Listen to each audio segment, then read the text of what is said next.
first thing I'd like to do with you guys is to get focused on number one. I'd love to see in the chat what is your organization or your business that you represent.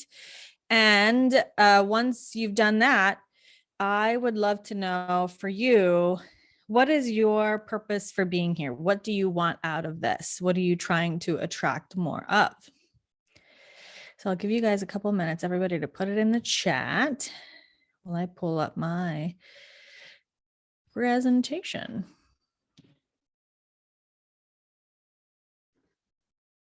I feel like I should have like a background band playing for you guys while you do this, though.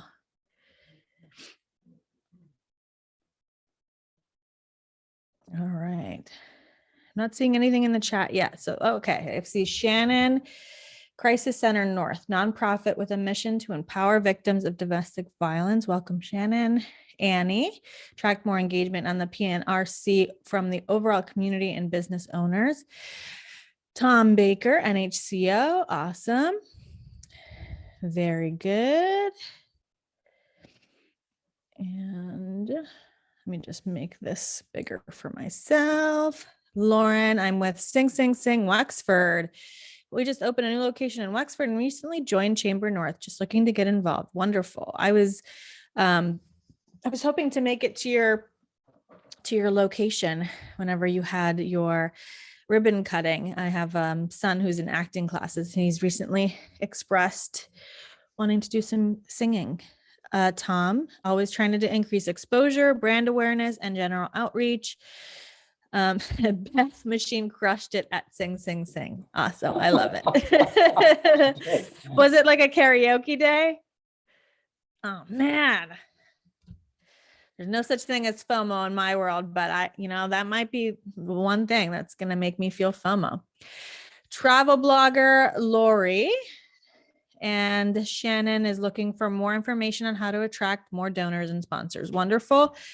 Jack Irwin, aka J Irwin 002, Comcast Enterprise, looking to be a more active participant in sessions like this. Okay, cool. All right, so the key here is to focus on, okay, what do you want to get out of this, right? And I hear some of you say, I'd like to attract more customers. I'd like to attract more donors. I'd like to attract more connections, maybe, right? And so the key here is for you to think of that key ideal person, because as I'm going to be teaching you this strategy, you have to have this person in mind, because there's a saying that goes, if you're trying to talk to everyone at the same time, let's say you have customers and donors too, then you're not really talking to anyone specifically, because you're not talking to the heart and soul of your ideal audience member. So keep that in mind. So a question that might arise from this is like, okay, well, what if I have customers who shop, but I also have donors who donate? Or I also have benefactors that I need to attract clients as benefactors. What do? I would say focus on one of those at a time and speak to their heart and soul, so they feel like, oh, they get me. This is the place that I need to reach out to for what I want and need, right? Maybe a donor has been looking for a place to donate their funds because many businesses thrive so much that at the end of the year, they're like, quick, I need to unload 20K, right? Wouldn't that be awesome if they happened upon your social content or your email and they were like, perfect, this is the place where I want to, give. Or this is, in my case, we're a marketing agency, and we often at the end of the year have clients who did so well that they're like, okay, let's pay ahead for the next year. But sometimes they've been following our content. They've been reading our emails for like a year before we even hear from them. And they've just been waiting for the moment that they have the cash flow. So it's another thing that's important to remember, is that you never know who's paying attention. And if you're speaking specifically to that ideal person in your content online, whether it's social media, whether it's your blog, or whether it's your email, they will be sometimes lurking around for a good 6 months before they reach out. But if you're continuous in your message, and consistent, you're going to be top of mind for them so that they're loyal. And so once, let's say they become a client, once they become a donor, once they become a customer, you're continuously being consistent online with your email, your social, and your blog, and you're always top of mind for them. So then anytime that they meet someone who has the same need as them, they go, oh, here's so-and-so from X business. They just actually put out this email. Let me forward it to you. And it's actually an excellent way to accentuate your networking efforts with the Pittsburgh North Regional Chamber, because at these meetings, at these ribbon cuttings, at these after hours, at these connections, that's where you make, sometimes if COVID allows, that's where you make your personal face-to-face connections. And maybe you talk about your cat, maybe you karaoke, and you make that personal connection. And then you happen to follow each other, you add each other to each other's email lists, you subscribe to each other's blogs, and then you're always in the know of what the other person is doing professionally. So you've connected on a personal level at these meetings, and then you're not having to wait a month again before you're on their mind. Because if you're consistent and compelling enough online consistently, then you're always top of mind for them, whether they only see you every 6 months, because that's as often as you can make it to a meeting, or whether they see you every week, you're going to be on their mind. So that's where these strategies come in. Okay. And we call it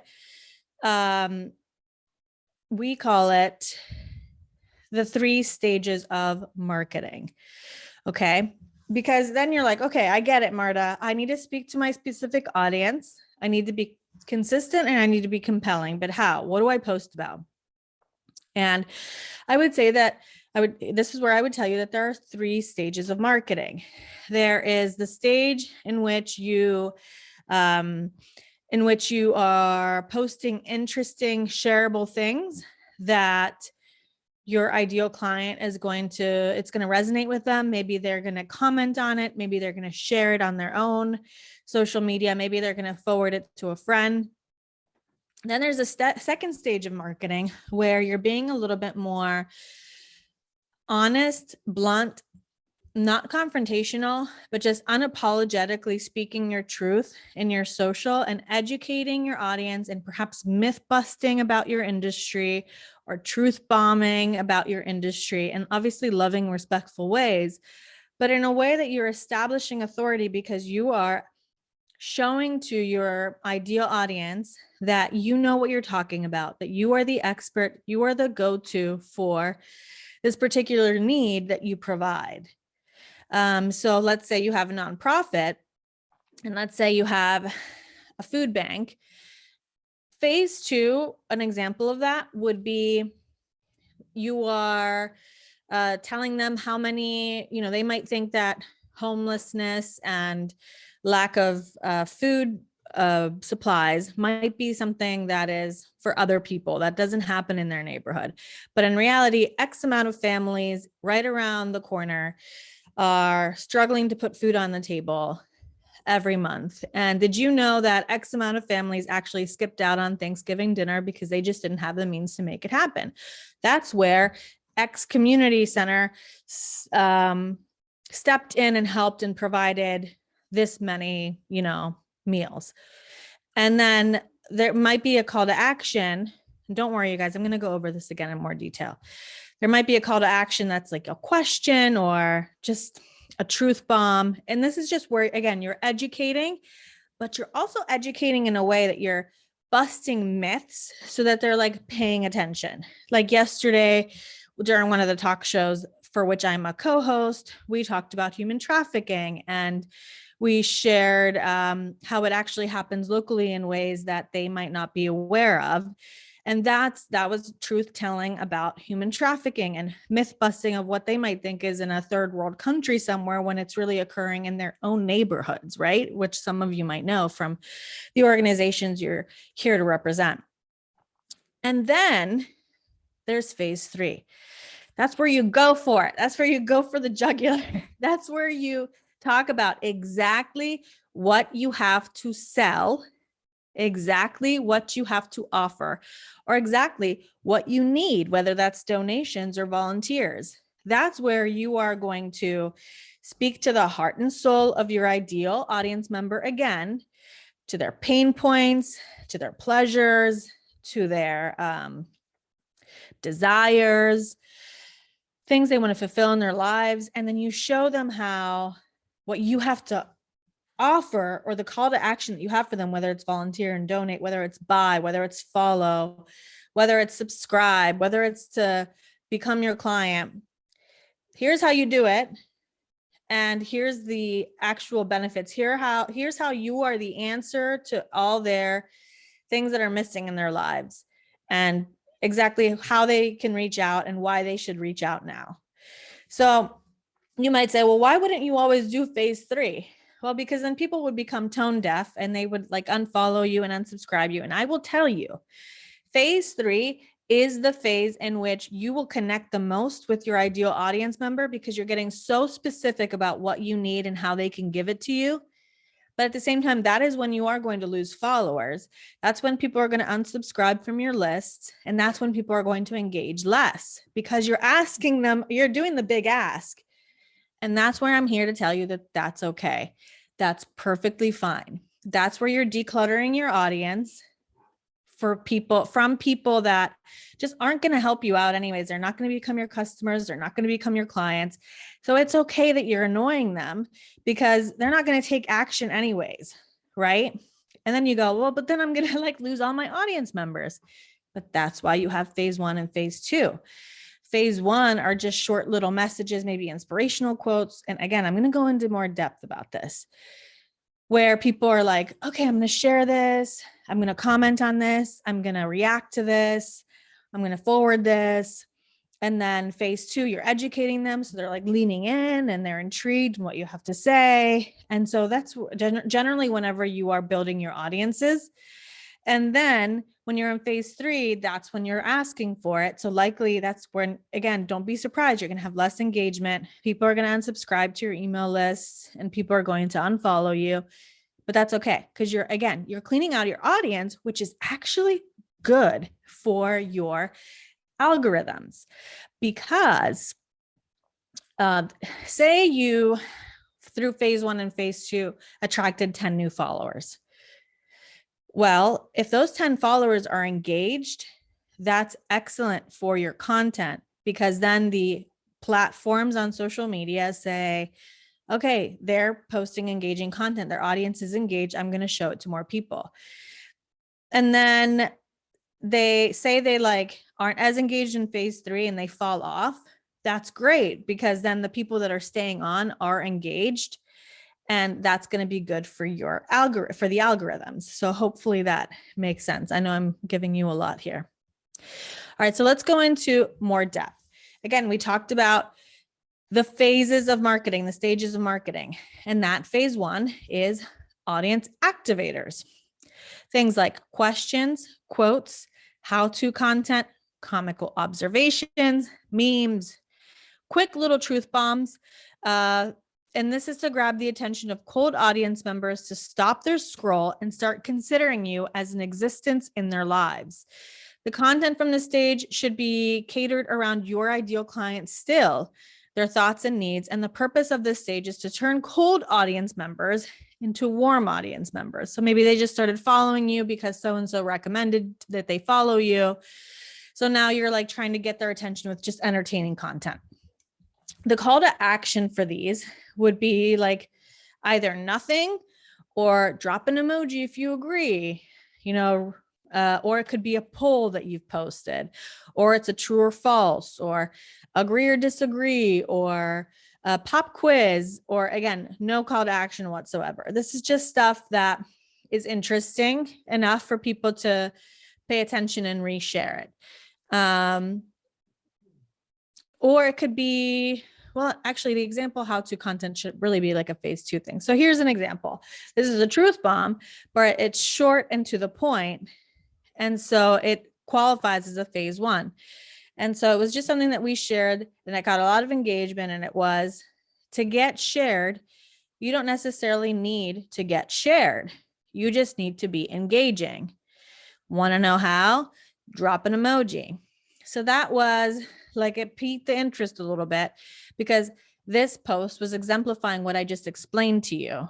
In order for your content to get shared to people like your audience doesn't necessarily have to hit the share button and share it online. If the algorithm sense that your audience is engaged with what you have to post and they're interested in it, then the algorithm is going to go, okay, their content is interesting. I'm going to show it to more people in their audience. And it goes from like 1% to 28% that are really seeing your content. It's never going to be 100% right now, at least with the way algorithms work. So that's why this phase one is really helpful, because if you're constantly talking about your mission and your clients and what you offer and your services and your products, then it's not that interesting, But if you are focusing on like that phase one, that's more entertaining, then that's going to increase the amount of people that are engaged in your content. And that kind of the same goes with your emails as well, because a lot of the stuff that you go to post online, you are going to put in your emails as well. The more emails you send out and people are not opening, the more there's going to be a sense of, okay, what they're sending out is spam. I'm going to start sending it to people's spam. Like, let's say you email so-and-so so many times and they're never opening it. Eventually it's just going to be flagged as spam and your percentage of open rates will go down. Or an example of phase one could just be a question. Something that we've posted is, if you knew what you posted online could yield you paying clients, would you post more? And it's just a thought-provoking question. Or here's a quote that we posted that people that actually did really well. And this is a phase one example. And it said, and it's a picture of our team. And it says, you can't change the people around you, but you can change the people around you. And people will go, what? You just said the same thing. And then, we make them look closer with the smaller text. And it says, we can't force others to change, but we can surround ourselves with, I can't even read it, with supportive and positive people instead. And there's actually also, I don't want to confuse you with too much mumbo jumbo, but there's also the strategy here that this text is a little bit smaller, like the main thing you can read without zooming in. But if somebody taps on something and enlarges it, that tap is considered an engagement from the algorithms and tricks the algorithms into going, okay, like people are into their stuff so much that they're clicking on it to see it. So this was a thought-provoking quote. It actually gets a lot of comments when we do share it, and it gets shared again and again. So what might that be for you, right? What inspirational, motivational, thought-provoking quotes or questions could be for you? Here's another example. This or that. They do really well. People love to give their opinions. So say you're doing a rebrand for your website or for your company, or perhaps you just are trying to pick what kind of flowers to put on your desk. You could literally just post a picture of whatever it is that you're trying to choose between. Maybe it's your outfit to go to a networking meeting. People love to give their opinion, so they're going to engage the heck out of that. And so this was whenever we were doing this was actually a client could not decide between all the logos that we designed for them. So we were like, well, let's turn it into an engagement post, and people voted. And what's so funny is that nobody voted on A, but it's what the client loved the most. So I told the client, well, you should pick what you love the most. It's your brand. So it was a good way to also get people's feedback. And I think we came up with a mixture of things between what they chose and what the client loved. Say you're a real estate agent. Say you're an interior decorator. Say you sell plants. Say you sell furniture, whatever. This, a before and after shot, or maybe, it could be maybe your clients are on health kicks and you want to show their before and after, or maybe your own office gets a remodel. Before and afters, they just love to see transformations. And so they do really well. So whenever we opened up our studio in Allison Park, and we redid it, we showed the before and after because people just love to see before and afters. All right. So when do you do phase one? Say you just did a big launch, like you were trying to do your big end of the year fundraiser, or you were trying to sell one of your packages or products at a special price. And so you spent like 2 weeks talking about your package or product, and you're like, okay, this is getting a little bit stale. I've gotten the leads that I want to get. That's when you transition back into phase one, to switch up the energy, to re-engage your Facebook community. You can post these daily on your Facebook community. You could put them in stories on IG or Facebook. You can put it in other Facebook communities where your type of clients hang out to spark up convo with your peeps. So for example, this one I post in other female entrepreneur communities, and it does really well. And that's how I can build my audience. And by Facebook community, I mean Facebook groups. Where can you go to make easy graphics? There's apps like Canva and Layout that are free up until a certain point. You can get away with the free versions probably forever if you just are selective of what you do to make sure that it's not going to upgrade you to the paid version. And you can reuse things you find on the internet, provided you give people credit. So say someone who has, and actually this is really good to build your audience organically. Say there's another brand that has a similar audience and you love their content. Resharing their content and tagging them is actually going to, depending on their settings, allow their audience members to then see your profile because you tagged them. And they're going to likely be excited that you reshared something that they posted. So then they might reshare it again and then display you in front of their audience. So it's a good audience generator. All right. And this is where we go into step 2, phase 2, stage 2, whatever you want to call it. And this is what I told you about, those myth busters and truth bombs. These are the aha moment creators. These are a bit longer posts that expose the truth of some myths your ideal clients might have and really open their eyes to how you really stand out in your brand and how you are different than other things they might have tried.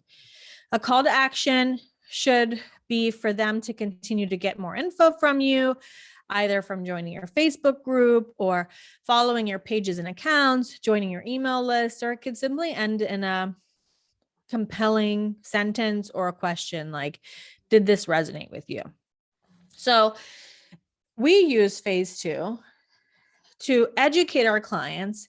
And what we actually do is we take the objections that we typically get when someone tells us why they wouldn't join my coaching program or why they can't hire us for marketing. And the top 3 reasons, what do you think are, right? For my coaching program is, I don't think I'll have the time. For the marketing agency services, it's typically, I don't think we're at the place yet where we need to hire that out, or we can hire that out. We're not quite there yet. Or it's, we're working on other projects and therefore it's not in the budget, right? So then I might do a post to myth bust, like, did you know that by joining my coaching program, you're actually going to be gaining ample free time in your daily lives to do exactly what you want and love and spend a lot less time working while actually increasing your revenue? So that's a myth bust. Like, oh, really? I thought it would be quite the opposite. Like I'd be joining a coaching program and it'd be one more thing to do. Or for our marketing agency, we're not quite there at the place yet where we need to hire, marketing help. Well, then we might do a post that says, those that are successful make decisions based on where they want to be and not where they are in the moment. If you want to stay stuck in where you are and continue to do all the things yourself, you can continue to stay at the place where you are, and that's fine. You can stay in your comfort zone. But if you want to act as the leader that you'd love to become, if you want to act as the business level that you'd love to be, join the rest of our clients who are having tremendous results, and hire out your marketing help. It's time for you to let go of the things that no longer serve you, or that you don't want to do, and that bore you. Let us handle the marketing for you. And that might be just an aha moment.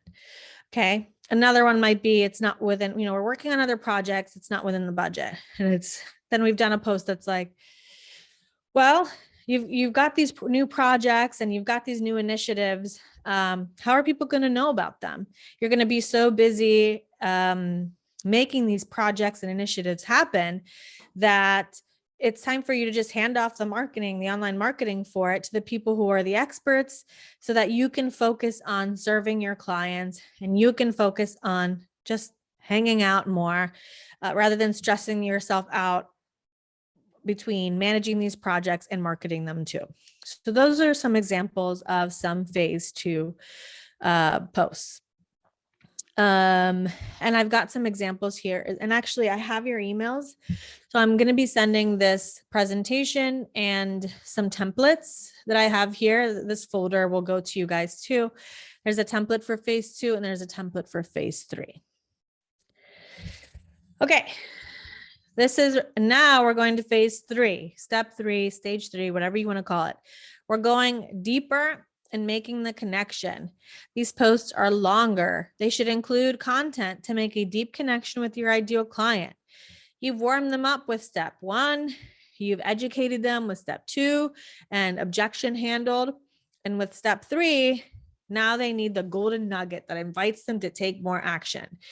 These are the posts that should have an attention grabbing first line that could grab the attention of your ideal client. This also contains you calling out their pain points, juicy results they would love to have in their lives, and details of what you have to offer and how it will help them, and inviting them to take a stronger action, like replying to your email or sending you a PM or DM or buying a ticket to an event you have coming up or buying your product.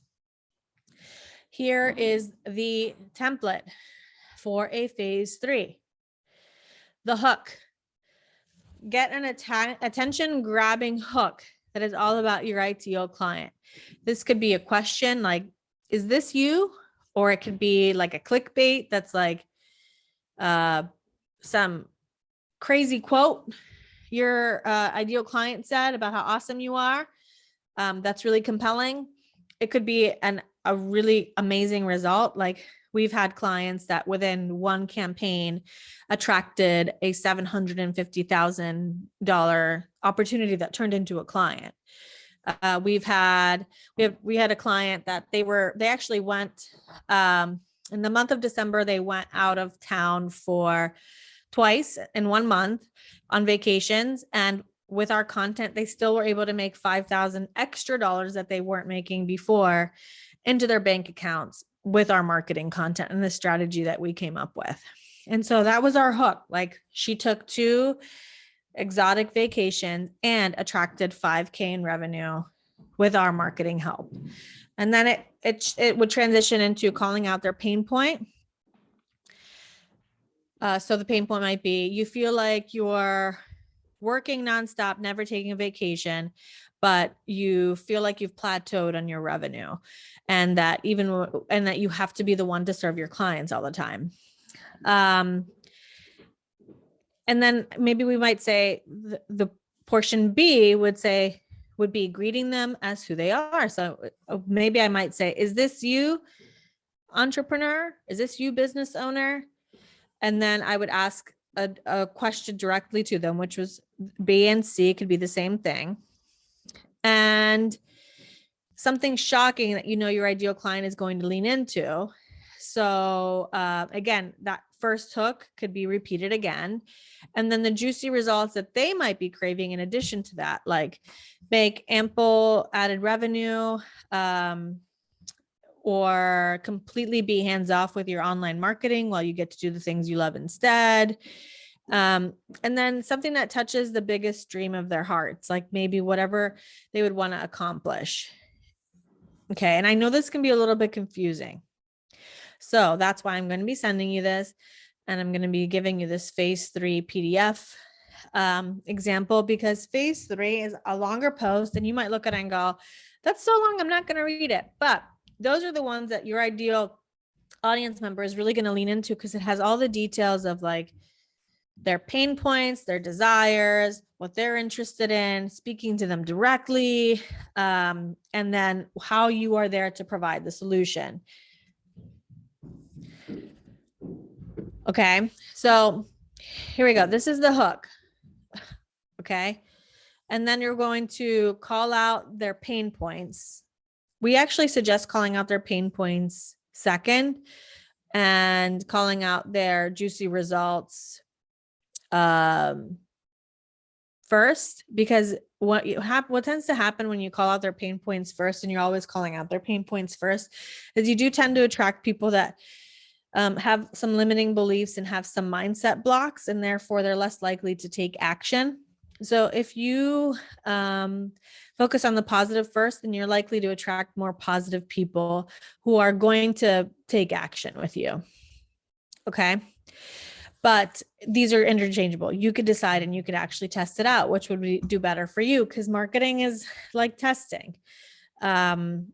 It's even in, you have to think about, even in the medical fields, they're often testing treatments, right? They're like, oh, well, this didn't cure that. Let's try this medicine instead. So you're kind of doing that with marketing as well. So if you put together a post that you're like, this is awesome, and you post it and it's crickets, that's okay. You're testing things out, and you're going to tweak things and figure out what's going on, figure out what worked and what didn't work.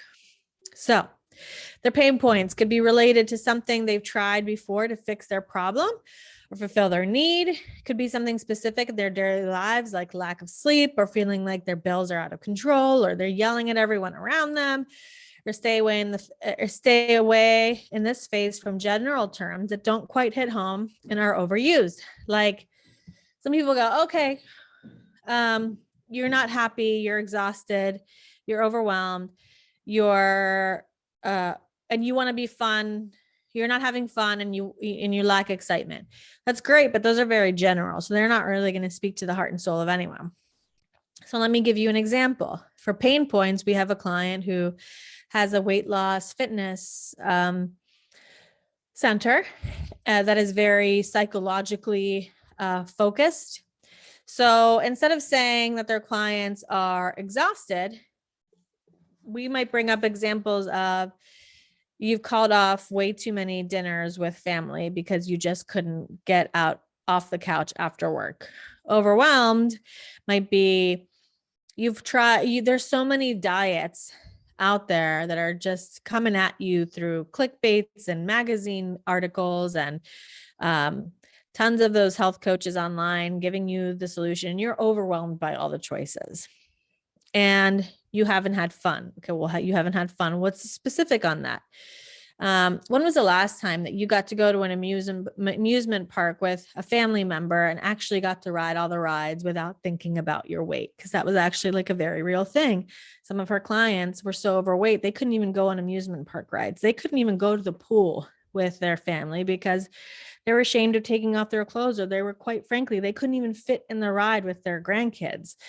And being that specific about it, then also get into the demographics of the age that she likes to work with, which is of that age where they're in retirement and they're pretty ready to handle their health because they want to be there longer for their family.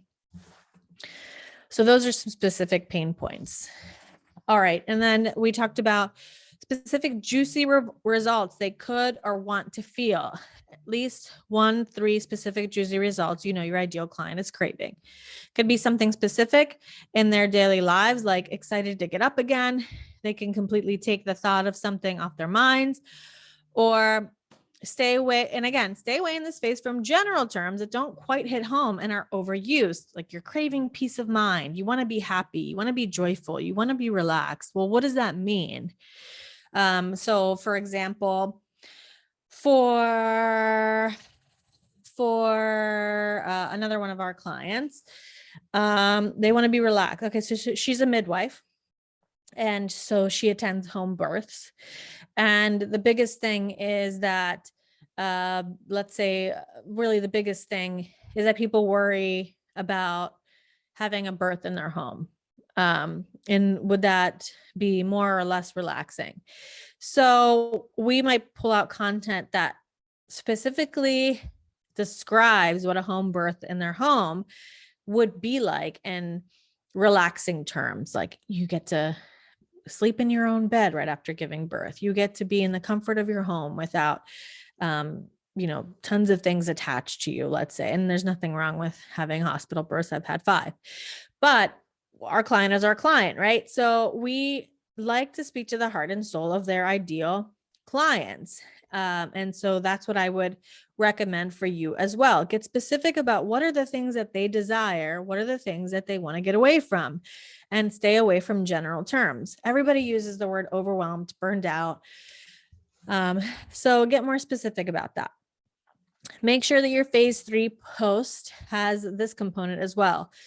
You want to talk about what you have to offer in specific terms, whether that is a program, whether that is a membership, whether there is a service, whether that is a product, whether that is an opportunity to donate and to volunteer, or whether you're trying to attract clients as benefactors.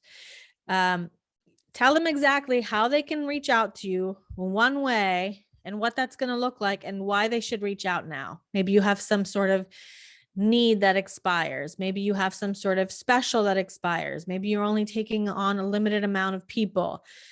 Be specific. Again, this is the call to action. And this kind of go hand in hand. Okay. You're telling them exactly what you have to offer, and then you're telling them how they are going to reach out to you. Exactly. Okay. You have to be specific. So don't say email us or go to our website or DM us or PM us. People get decision overload. Give them one specific thing to click that you know is going to be realistic for you to follow up with, because the sale is then in the follow-up. How many times in your business or organization has it become that maybe you've gotten all these inquiries, or maybe that's not happening, but you get inquiries and then you don't have the bandwidth to follow up with them because you're getting a bunch of emails, or you're getting a bunch of messages, or you're getting a bunch of calls. So make sure that your call to action is going to go to something that you're going to have the bandwidth to follow up with and to be organized with. For example, I am terrible at answering my phone. My voicemail is always full.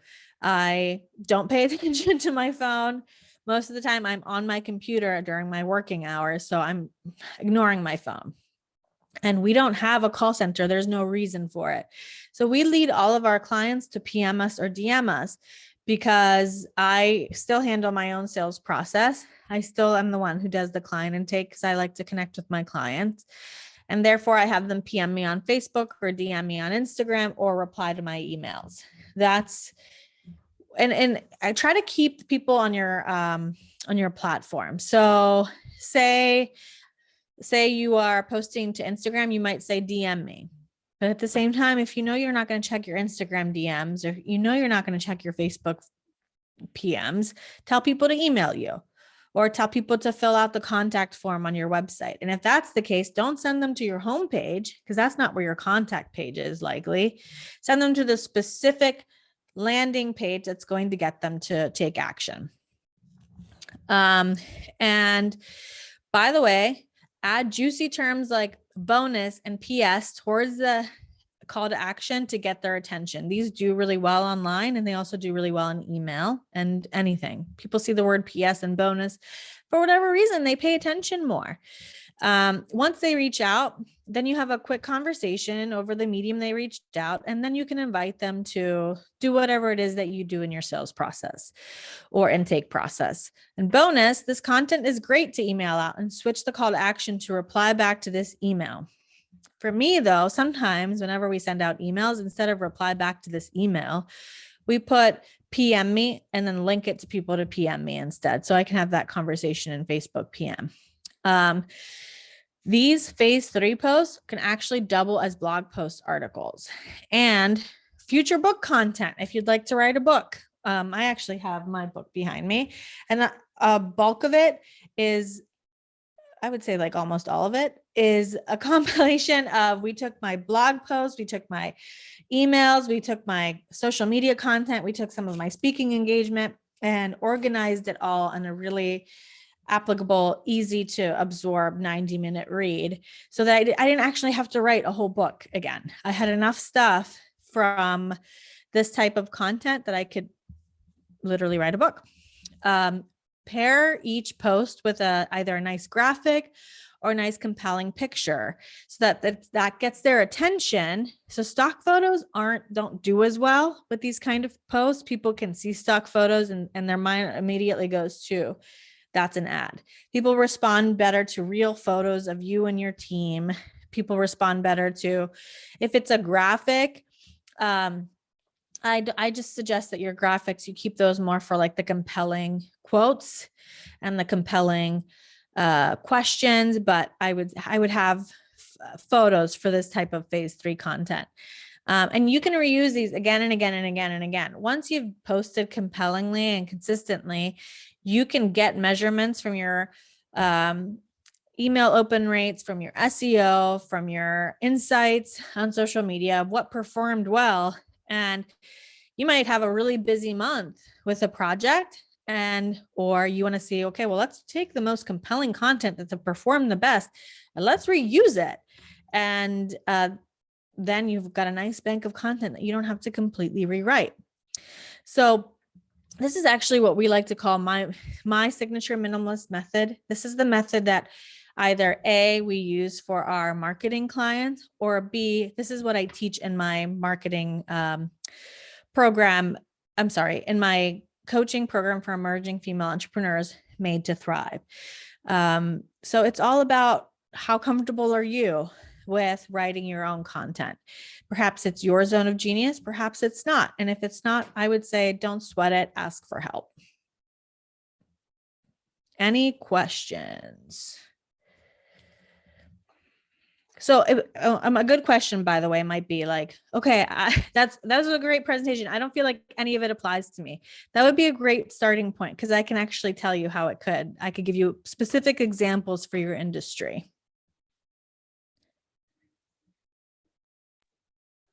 So Marta, what do you think? I know we have a couple of nonprofit people on. What do you think nonprofit wise would be the most relevant? So excellent presentation. Oh, thanks. So for you guys, obviously you're probably looking for what? Volunteers and donors? Balls and dolls. Okay. Yep. So think about your best volunteer and your most giving donor. Let's focus, because these might be two completely different people. So specifically right now, Tom, what do you need more of? Dollars, the donors, I'd say. The donors. Okay. Yeah. So think of your most specific donor that you guys love, that ended up being loyal and you can count on them. They're generous. They also spread the word of North Hills Community Outreach. Who is this person? Why? What's their why behind donating? Let's go. There's a family called the Truitts, and they've given $100,000 to make our bio shelter that we're going to break ground on this year possible. So the one on the mind, because we were just talking about them in the meeting before this, would be the Truitts. Okay. So why did they do that? They really, well, it's going to be a named bio shelter, but even though they're not big on that kind of stuff, but yeah, they just believe in the concept of the bio shelter, that we'll be able to harvest fresh produce year round instead of 9 months out of the year. So they just believe in the opportunity. Oh, like we were talking about when we started off, Marta, it's a continuation of the garden. Okay. And for them, why was it important for them to get involved? And maybe we won't get specific like a garden, but what compelled them to give up $100,000 of their own funds to a nonprofit? Why was that important to them? Other than they believe in the importance of the continuation of the agriculture. Do you know? I think part of it was just they had such a good experience volunteering for years. And that's a nice thing that you see when volunteers become major donors, just because they feel like it's their second home here. Okay. Which is really cool. Yeah. So your post, if I'm in phase 3, if I'm in phase 1, might be quotes that you know that your ideal donors truly believe. So think about some authors or public figures who have said really good quotes that your ideal donor or volunteer would be like, oh yeah, no, I totally believe that. Like, what would be a quote? What's one of your favorite quotes, Tom?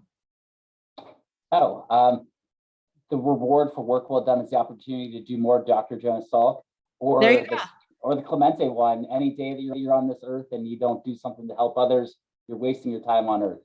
That is perfect. Those are perfect phase one posts. Like you could just post that quote and then post another quote, and your ideal donor and volunteer is going to believe that, right? They want to help others. That's their main thing. They want to help others. They want to give of themselves.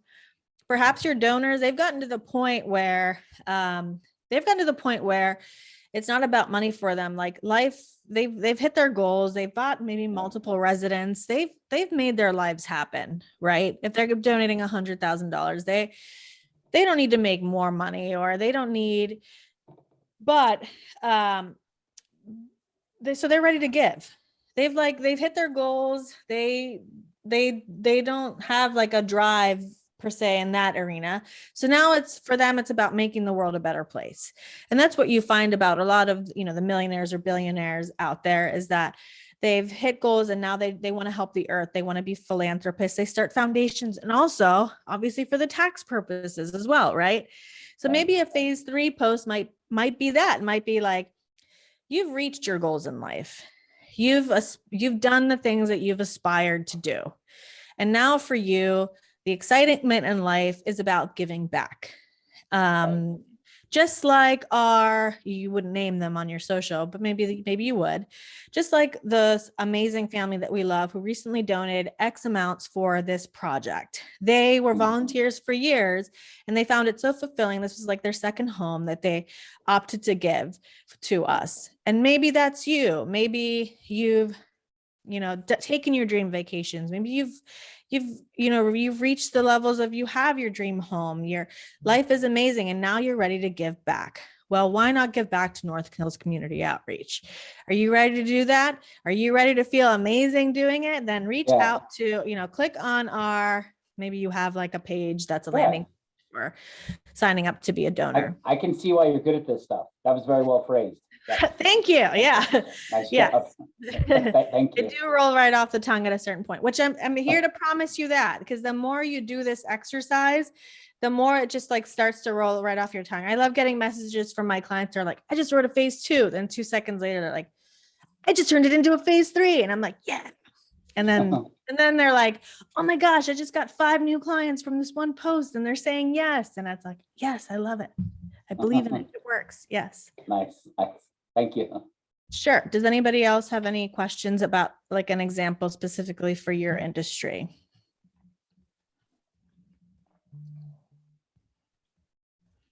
Marta, I would just share that, just going through these 3 phases, and you said it perfectly before, you have to experiment with this stuff and play around with it. And I've always wondered why this one got more views, likes, and comments than all the others. And it hit like all 3 of the categories.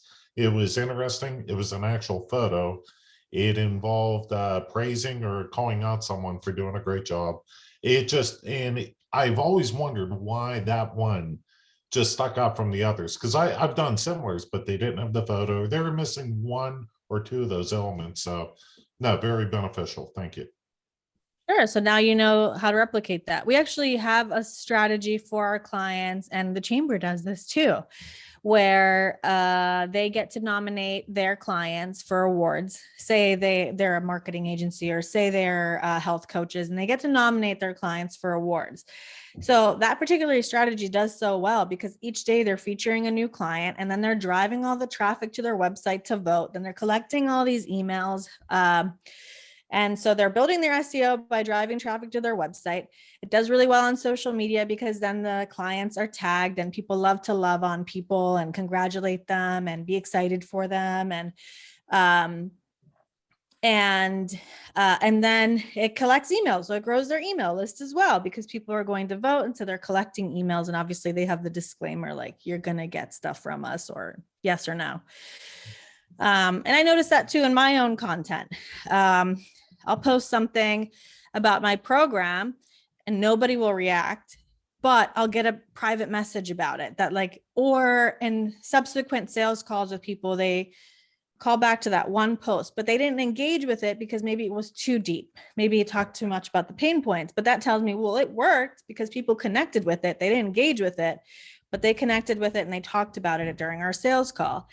And then I'll post something about, I'm on Pittsburgh Today Live today at 9 a.m. to talk about minimalism. And there's like so much engagement, right? Because people love exciting things to happen. They love, TV spots and things like that. So, but I'm not going to get any inquiries from that because I'm not, it's just an exciting thing. Right. So it's all about what you're trying to do with the post and what do you gauge as success.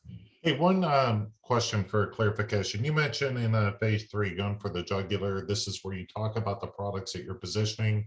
Is it more, and again, I think these kind of go hand in hand.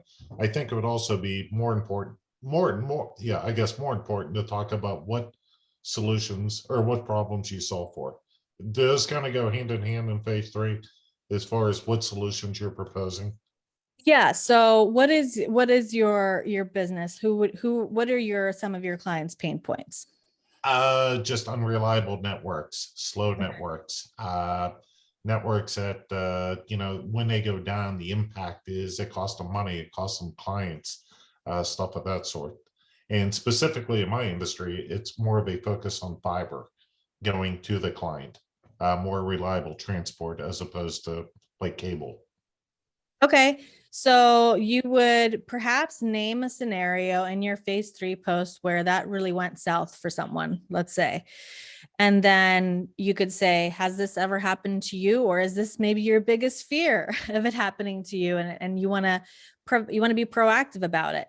Well, you wouldn't say this because it sounds too informational. Well, look no further because I am your solution, right? But you would say something like, well, we've got something for you for that. And it's our X product that we're currently offering at, an incredible rate. And it depends for you guys. I don't put my prices on my social because people have, just innately as humans, we have spending limiting beliefs. So if there's a price, we'll scroll right to the price, not read the rest of it. So we just don't. Great. Thank you. Sure. Any other questions? Marta, I have one. Since I'm promoting travel and at this time with the pandemic, things have been, there's been challenges as far as travel goes, from all different things, from the airlines and everything else. How would you promote travel now when, we have so many challenges going on? I would address the challenges in your posts. Address the challenges of the testing. Maybe you do an educational post of what's either the least expensive or the most convenient way to test right before a trip. Or maybe people aren't traveling because they don't want to wear a mask for an 8-hour flight to wherever they might be going to South America. And you could maybe do an educational post about a mask that somebody really recommends because, it's easier to breathe, and it actually is. I don't know anything about masks. I work from home and I homeschool my kids. So we very seldom leave our 100+ acre property, but so I'm not trying to be controversial, but let's say one mask is like this percentage higher and it actually is much easier to breathe. I don't know. You address all the reasons why they're more hesitant to travel and educate them on it, myth bust on it, and give them comfortable solutions on it. Perhaps they have a child that they know is not going to adhere to these guidelines for X amount of time. Address that, offer solutions. And some really great phase 1 posts could actually be, okay, you guys, there's some of you are traveling. Which of you are traveling? Which of you have held off traveling on planes since the pandemic started? That's a post, right? And then a follow-up post is, okay, for those of you who are holding off from traveling, do a poll. What's the number one reason why you've held off from traveling? And then that's an engaging post that people want to, hopefully not get into arguments about, because that's happening and that. And if arguments happen, just thank you for sharing that. I honor your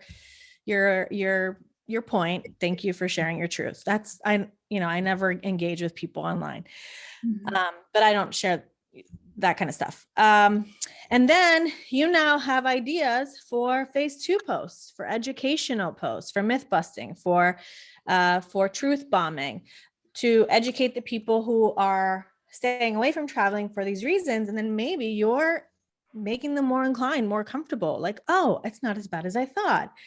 And then a phase 3 post would be like, so is your travel blog, are you also a travel agent? No. Okay. So what is your purpose for your travel blog? Are you trying to get more traffic and therefore have ads, or? Yes, I'd like to have more traffic. I do have a couple of affiliate links where people could actually book their travel through there. Great. So the call to action would be, maybe you're afraid of this, but you crave the peace of, the sound of the waves and the heat of the sun on your face. And if you want to know how to get back into that, go over to my blog. I'm going to tell you all about my latest trip to, the blah, blah, blah, blah, blah, and see some awesome photos. So. Thank you. Sure. Is that time? It is. And okay. But if anybody has any other questions and wants to, if you had a few minutes, Marta, to stick around to answer their questions, we can, by all means, you can have the floor in the Zoom room. But if not, Tom, do you have a question? No, I was just giving a round of applause. Oh, yes. Thanks. That's very nice. Marta, are all those kids on your Instagram your kids? That's a lot of kids you have. Yeah. We're expecting our 6th. Yes. So. Oh my goodness. Wow. I clearly love having children. That's a crew. That is a crew. It is. I've been told it's a basketball team. So, but I am going to be emailing you guys after this, both the presentation and the templates, and I'll be encouraging you to ask any questions that maybe you're not thinking about right now, and maybe we need to go more in depth about. So I'll be available for that through email. So look out for that, and look in your spam, because we send out so many emails. Sometimes the intake goes, oh, this person sends out a lot of emails. So yeah, look in your spam for me. Thank you.